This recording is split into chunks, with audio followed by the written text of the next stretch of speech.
UDFന് ലോകസഭാ തെരഞ്ഞെടുപ്പിൽ കേരളത്തിൽ ഉജ്ജ്വലമായ വിജയം സമ്മാനിച്ച എല്ലാ വോട്ടർമാരോടും ഞങ്ങൾ ഹൃദയംഗമമായ നന്ദി പ്രകാശിപ്പിക്കുകയാണ്. കേരളത്തിലെ പാർലമെന്റ് തെരഞ്ഞെടുപ്പ് ചരിത്രത്തിലെ ഉജ്ജ്വലമായ വിജയങ്ങളുടെ പട്ടികയിൽ എഴുതി ചേർക്കാൻ പറ്റുന്ന ഒരു തെരഞ്ഞെടുപ്പ് വിജയമാണ് ഞങ്ങൾക്കിവിടെ ഉണ്ടായിരിക്കുന്നത്. ഈ തെരഞ്ഞെടുപ്പിൽ കഠിനാധ്വാനം ചെയ്ത, കൊടും വെയിലത്ത് കഠിനാധ്വാനം ചെയ്ത UDF സ്ഥാനാർത്ഥികളുടെ വിജയം ഉറപ്പിക്കാൻ കഠിനാധ്വാനം ചെയ്ത UDF പ്രവർത്തകരോടും ഞാൻ ഈ അവസരത്തിൽ പ്രത്യേകമായ നന്ദി പറയുന്നു. ഇത് UDFന്റെ ഐക്യത്തിൻ്റെയും അതിന് നേതൃത്വം കൊടുത്ത ഇന്ത്യൻ നാഷണൽ കോൺഗ്രസിൻ്റെ ഐക്യത്തിൻ്റെയും എല്ലാം വിജയമാണ്. മുഴുവൻ നേതാക്കന്മാരും പ്രവർത്തകരും എല്ലാം മറന്ന് ഒരു ടീമായി ഒറ്റക്കെട്ടായി നിന്ന് നേടിയ വിജയമാണ്. അത് ഞാൻ UDF നേതാക്കന്മാർക്കും പ്രവർത്തകർക്കുമായി സമർപ്പിക്കുകയാണ്. തൃശ്ശൂരിൽ നമുക്കൊരു അപ്രതീക്ഷിതമായ പരാജയമുണ്ടായി. പക്ഷേ ഞങ്ങൾ മുൻകൂട്ടി തന്നെ പറഞ്ഞിരുന്നു, തൃശ്ശൂരിൽ അപകടകരമായ ചില രാഷ്ട്രീയ ചലനങ്ങൾ നടക്കുന്നുണ്ട്. കരുവന്നൂർ ബാങ്ക് തട്ടിപ്പുമായി ബന്ധപ്പെട്ട് ED അന്വേഷണം നടക്കുകയും ED നിരന്തരമായി CPM നേതാക്കന്മാരെ ചോദ്യം ചെയ്യുകയും എന്നാൽ ഒരു അറസ്റ്റ് പോലും പ്രധാനപ്പെട്ട നേതാക്കന്മാരെ നടത്താതിരിക്കുകയും ചെയ്ത സമയത്ത് ഞങ്ങൾ ഈ സംശയം പ്രകടിപ്പിച്ചിരുന്നു.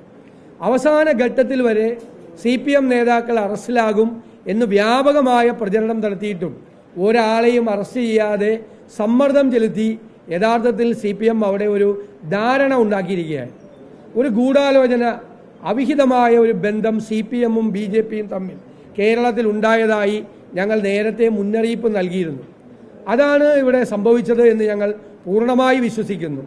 മാത്രമല്ല, അവിടുത്തെ BJP സ്ഥാനാർത്ഥിക്ക് അനുകൂലമായ ഒരു അന്തരീക്ഷം ഉണ്ടാക്കാൻ തൃശ്ശൂർ പൂരം പോലീസ് തന്നെ ഇടപെട്ട് കലക്കുന്നൊരു സംഭവം കൂടിയുണ്ടായി. ചരിത്രത്തിൽ ആദ്യമായിട്ടാണ് പോലീസ് തൃശ്ശൂർ പൂരം കലക്കുന്നത്. തൃശ്ശൂർ പൂരം കലങ്ങിയതിൻ്റെ പ്രതിഷേധവും അമർഷവും അവിടെ BJP സ്ഥാനാർത്ഥിക്ക് അനുകൂലമായിട്ടാണ് മാറിയത് എന്നാണ് ഞങ്ങളുടെ വിലയിരുത്തൽ.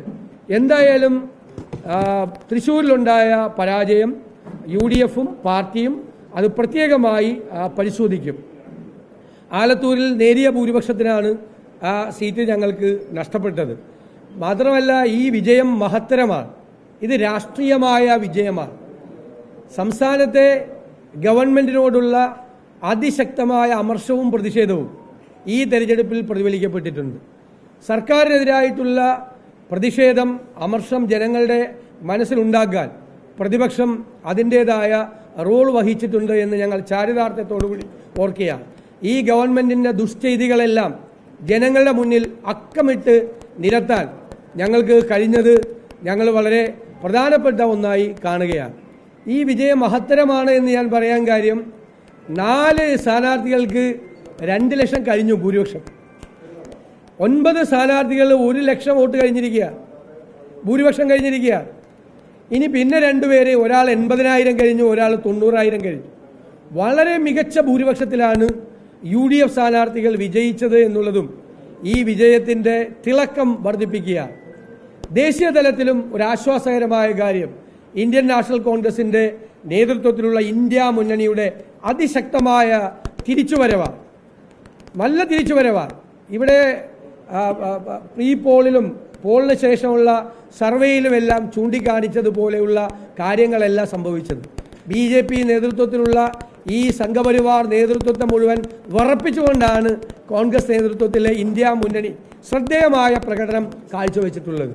കോൺഗ്രസ് അതിൻ്റെ ഉജ്ജ്വലമായ വിജയം നേടി, കഴിഞ്ഞ പ്രാവശ്യം ഉണ്ടായതിൻ്റെ ഇരട്ടി സീറ്റുകൾ നേടി, 100-ലധികം സീറ്റുകൾ നേടി ശ്രദ്ധേയമായ തിരിച്ചുവരവ് നടത്തിയിരിക്കുകയാണ്.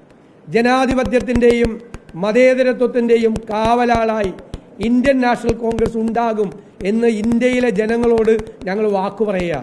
കേരളത്തിലെ ജനങ്ങളോട്, പ്രത്യേകിച്ച് രാജ്യത്തെ ജനങ്ങളോടും ഈ അധികമായി ഒരുപാട് കാര്യങ്ങൾ ചെയ്ത, തെറ്റുകൾ ചെയ്തു കൂട്ടിയ ഈ സംഘപരിവാർ ഗവൺമെന്റിനെ ഉറപ്പിച്ചുകൊണ്ട് അവർ 3/2 ഭൂരിപക്ഷം പ്രവചിച്ചിട്ടും 400 സീറ്റിലധികം കിട്ടുമെന്നും പ്രവചിച്ചിട്ടും താൽക്കാലികമായ കേവല ഭൂരിപക്ഷത്തിന് വേണ്ടി അവരിപ്പോഴും കിതയ്ക്കുന്ന കാഴ്ചയാണ് ദേശീയ തലത്തിൽ കാണുന്നത്.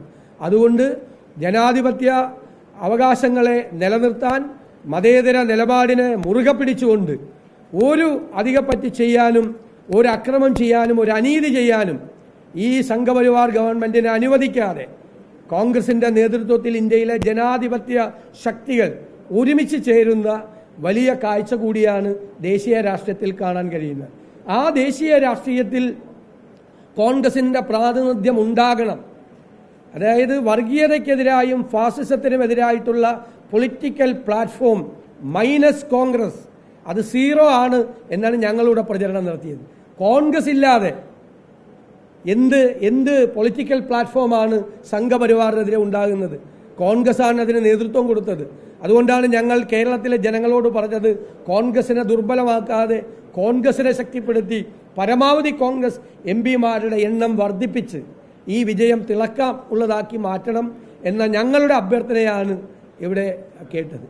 ഈ CPM-ഉം BJP-യും തമ്മിലുള്ള ഈ അവിഹിതമായ ബന്ധം കഴിഞ്ഞ നിയമസഭാ തെരഞ്ഞെടുപ്പ് കാലത്ത് തൊട്ട് നടക്കുന്നത്, ഈ കേന്ദ്ര ഏജൻസികൾ എടുക്കുന്ന കേസുകൾ വെച്ച് മുഖ്യമന്ത്രിയെ വരെ ഭീഷണിപ്പെടുത്തി BJP-യുടെ ഭീഷണിക്ക് വഴങ്ങിയാണ് ഇവർ BJP-യുമായി ധാരണയിലെത്തിയിട്ടുള്ളത്. ഞങ്ങൾ വീണ്ടും പഴയ ചോദ്യം ആവർത്തിക്കുന്നു. കേരളത്തിൻ്റെ BJP-യുടെ തെരഞ്ഞെടുപ്പിൻ്റെ ചുമതലയുണ്ടായിരുന്ന മുൻ കേന്ദ്രമന്ത്രി പ്രകാശ് ജാവദേക്കറിനെ എന്തിനാണ് കേരളത്തിലെ LDF കൺവീനർ കണ്ടത്? എന്തിനാണ് കേരളത്തിലെ മുഖ്യമന്ത്രി നിരവധി പ്രാവശ്യം കൂടിക്കാഴ്ച നടത്തിയത് പ്രകാശ് ജാവദേക്കറുമായി?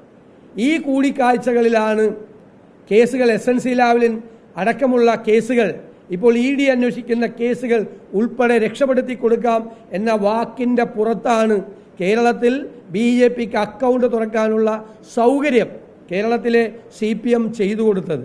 അതുകൊണ്ട് ഈ അവിഹിതമായ ബന്ധത്തെ കേരളത്തിലെ ജനങ്ങളുടെ മുന്നിൽ ഇനിയും തുറന്നു കാട്ടി ഞങ്ങൾ കൂടുതൽ ആത്മവിശ്വാസത്തോടെ മുന്നോട്ട് പോകും.